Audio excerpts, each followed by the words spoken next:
Manipurda thokliba irang ase athuba matamda LAKSHINBA Prime Minister amasung Union Home Minister na meeting changbiu haina Northeast Students Organization NESOna taksinkhre NESOgi Chairman Samuel Jerwa amadi Secretary General Mutsi Khoyo Yobuna Prime Minister amasung Union Home Minister Ayeeba Cherol Thakhre Manipurda thokliba irang ase matam CHANA LAKSHINBA NGAMHOUDRABADI Manipur KHAKTA NATTANA AWANG NONGPOK region LEIRIBA state singi TANGDU LEITABA amadi security da CHAONA SHINGNABA ama OIRAKLAGANI maramaduna thintaba tawdana Manipur gi irang ase LAKSHINBA khongthang paikhatpiu Prime Minister na Manipur da hakthing na chatuna kanglup animak ki ground reality yengsin bagaloinana security gi mathau taba khudingmak phanghanbagi tangai fadaba leire Manipur da thokliba irang ase LAKSHINBA mapung faba khongthang khudingmak lokhatli haibadu Manipur gi miyamda mayek sengna uhanbiu nakalamromda furup animak ki luchingba seng yauna awang bathaki peace committee ama nauna semduna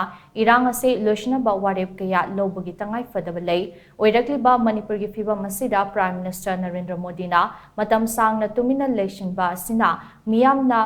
khoirang khoishaw narakpagi achauba maram ama oiri hainasu Cherol asina makhatana phongdorakli